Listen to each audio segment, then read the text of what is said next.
Musta po kayo mga ka-LG? Okay. Dito tayo sa ating farm at time check 5:45 in the afternoon. Papa-spray tayo kay Manong Ray sa ating sitaw. Yan. Ito siya. Ito yung ating sitaw. Okay. Para sa mga fruit borer sa ating sitaw. At the same time, pinahalo natin ng fungicide kasi nga umaambon. Madalas yung ambon. Then yung pampakapit ng bulaklak with boron tsaka calcium sa BCA. Tatapos lang natin nag-spray nung nakaraang araw yung Plantafol naman 2020 bigay ni Sir Joey. Okay. So hirap na pabungayin na ngayon yung sitaw kasi ang dami ng mga kalaban at this month. Palamig, yun yung sinasabi nila, pero ang totoo doon yung mga thrips, mites, yung mga pino, mga aphids, yun din yung isang kalaban para sa mga nagsisitaw. Then pang-control nun, iba-iba yung ginamit natin. Mayroon yung organic base, yung Pure Spray Green SPG na gawa sa Canada. Then mayroon din tayong Abamectin, yung active ingredient na, tsaka yung Perfection. Okay. Daming mga kalaban pag sa ganitong panahon. Yung sitaw, yung bell pepper okay lang, kontrolado natin. Ang red spider mites ang kalaban naman dyan, yung nagpapakulot. Yun nga, yung active ingredient niya is Abamectin dapat. Kaya maganda yung thiamethoxam tsaka yung lambda, which is pwede yung Alica, Guardmax o kaya si Alia. Okay. May kamahalan nga lang pero effective, solid naman yung Perfection. At the same time pang taboy natin sa mga fruit fly, yung mga nanunusok sa mga bunga ng bell pepper. So mas madaling kontrolin ngayon yung peste sa bell pepper kaysa sa sitaw. Okay. Bumababa yung harvest natin gawa ng mga yon, yung mga kulisap na yon. Okay. Dito tayo sa likod ng ating mais at ito yung pinagtamnan natin mga ka-LG ng papaya. At 34 days ganito na siya, nakaupo-upo ako.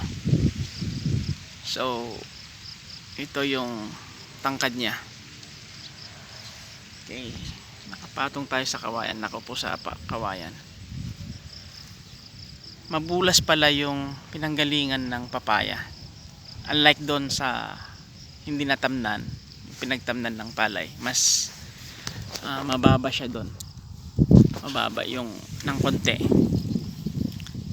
Pero so far yung tanim natin na mais mabulas.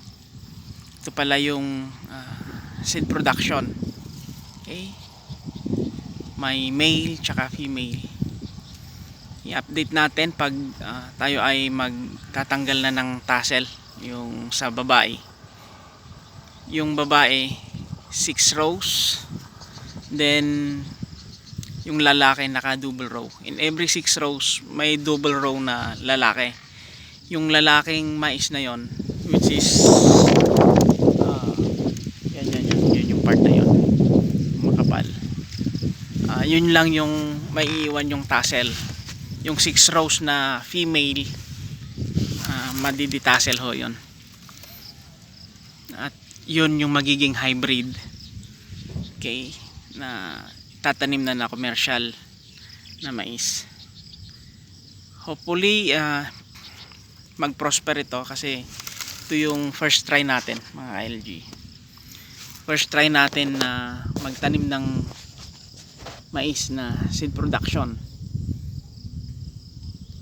Experience ng mga ibang barangay, kasi nakapagtanim na sila dyan, yung bungal-bungal, yung bungi-bungi, hindi kumpleto yung kanyang laman bawat cob.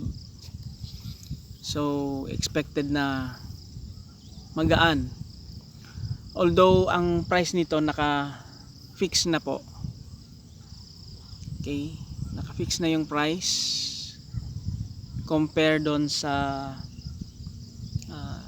commercial na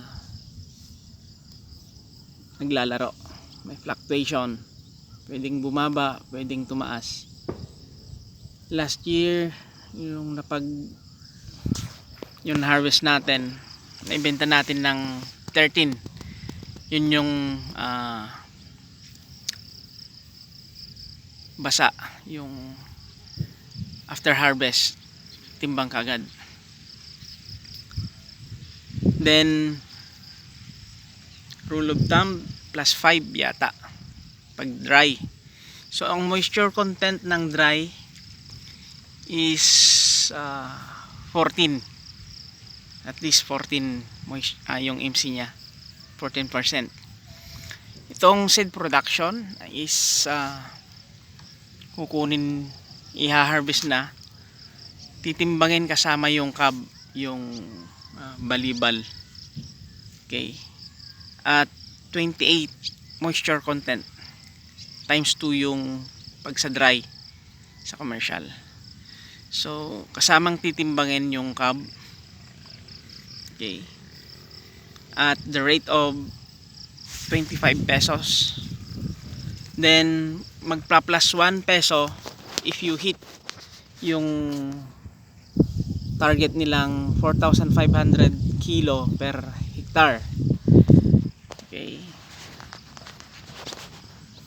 so pag naka 1 ton ka, mayroon ka ng 26,000 kaagad.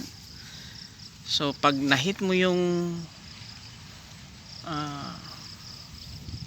4-5, medyo mas malaki-laki yung kitaan kesa dun sa commercial. So ito yung first try natin, sinabi ko nga kanina. Hopefully next year kung maganda yung income dito, then siguro yung mga ibang area natin tatamnan lahat natin yon. Okay, after ng palay. Okay, padilim na mga ka-LG at walang flashlight si Kuya Ray. Uwi muna ako at kunan ko siya ng flashlight. Ito yung best timing pag i-spray pala ng pamatay kulisap sa mga gulay, hindi nasisira yung mga pollinator natin, yung mga bees. Okay, okay, keep safe po, happy farming. Padilim na. Ito pala yung ating sibuyas dito rin. Okay, sharing is caring.